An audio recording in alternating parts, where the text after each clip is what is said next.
man akalain na hindi ko rin inaasahan pa. Narito tayo ngayon upang matunghayan ang napakainit, nagbabaga at talaga namang pinaka-inaabangan na latest issue ni Ate Erica. Sa pagpapatuloy ng ating istorya ay may binasa si Kalingap Val na comment ng isang kalingap sa kanyang channel. Nireplyan nito ang sinabi ni Lola Miguel sa vlog na meron daw mga bisyo si Ate Erica. Sinabi ng netizen na ito na hindi ba daw kasalanan ni Lolo Miguel na nagkaroon ng bisyo si Ate Erica. Ito ay dahil ng mga panahon na yon ay nasa poder pa ni Lolo Miguel sa Ate Erica. So ibig sabihin daw ay responsable pa rin daw si Lolo Miguel sa mga nangyari kay Ate Erica at kung bakit ito nagkaroon ng bisyo. So, ako po bilang isang kabahagi ng ating programa at part ng Kalingap. So, ito po mga Kalingap, no? Huwag kayong magsawa. Huwag kayong magsawa. Libre na nga ito. Wala itong monetization. Naka-off kaya. Naka-off po yan, no? Pero mayroong ads, ano, mga Kalingap, nalabas ng ads. Kuya Bal, bakit may ads yung live mo? At yung mga video mo kay Tatay Miguel, yan po ay uso ngayon. Yan ang uso ngayon. Bakit po? Yung mga vlogger na wala pang 1,000 subscriber, may mga ads na agad eh. Yan ang ginawa ni YouTube. Para kumita rin po siya. Ha? Ako po, okay lang sa akin na walang kita. May palipad naman eh. May palipad naman. Ito mga Kalingap po, mga kaibigan, mayroong na-i-post dito si Miss Tunyakaw. Di ko na sabing iini. Sabi ni Bupil, Genie raw. Ito mga Kalingap, mga kaibigan, no? Sabi ni Miss Tunyakaw, sagutin ko pala yung sinabi mo na nagbisyo si Erica, Lolo Miguel. Ano? Sasagutin po mga Kalingap ni Miss Tunyakaw yung sinabi po ni Tatay Migs na may bisyo po ining si Erica. Anong sabi niya? Di ba nasa poder nyo siya? Ikaw ang may kasalanan. Bakit ganon ang nangyari? Yung sabi dito ni Miss Tunyakaw, mga Kalingap.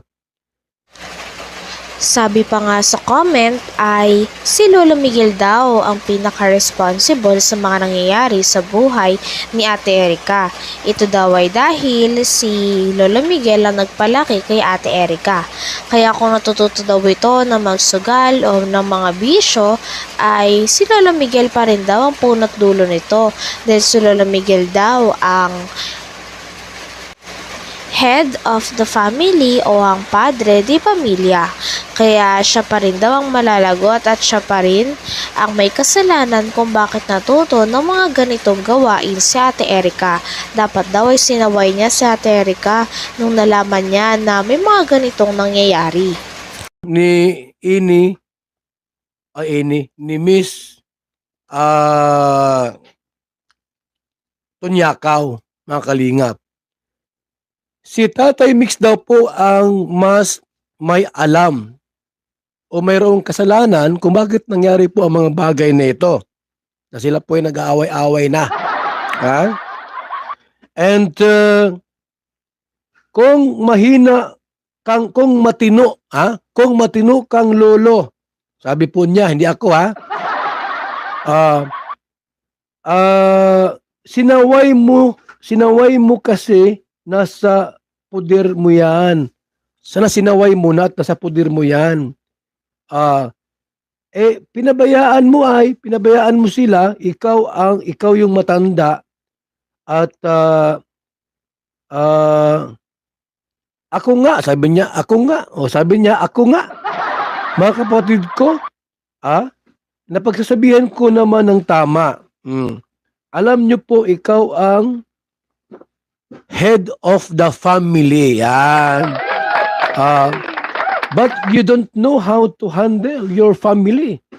Ikaw ang ma-blame sa lahat kasi ang anak-anak,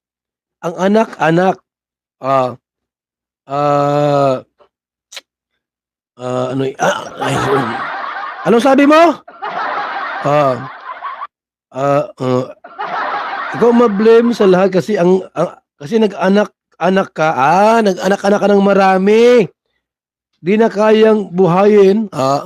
Nag-anak ka ng marami na hindi mo kayang buhayin. Tapos, magreklamo kang matanda ka. Yun lang. At magtrabaho ka. Magtrabaho ang mga anak mo. Sa malayo, ikaw ang punot dulo kung anong klaseng pamilya mayroon ka ngayon. You are the one who blame. Talagang dinidiin nga ng isang fan ang sisi kay Lola Miguel. Si Lola Miguel kasi ang nagpalaki kay Ate Erica at sa kanyang kapatid na si Ate Sheila May simula bata pa lang sila. Bata pa nga lang daw sila, hinahatid na sila ni Lola Miguel sa kanilang eskwelahan. Ito din ang papakain sa kanila, gumagastos sa kanilang mga gastusin at ito rin ang sumusuporta sa kanilang mga pangarap. Ngunit dahil nga sa hindi kaaya-ayang nangyari sa paglaki ni Ate Erica ay nagbago ang ugali nito at iniwan niya si Lola Miguel noong nagkaroon na sila ng pera ng kanyang kapatid. Ngunit sabi nga ng isang fan ay kasalanan pa rin daw lahat ito ni Lolo Miguel. Sa kaguluhang ito.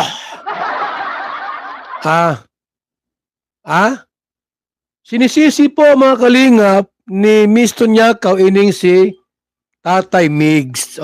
Sinisisi po niya. At kailangan mo ungkatin ang nakaraan nyo. Ikaw din ang mapasama. Ikaw rin ang mapasama. Kasi ikaw ang head of the family. Ngayon, sisingilin mo ang bata sa pagpapalaki sa kanya? Kasalanan ba nila? Hindi! Kasalanan mo yan.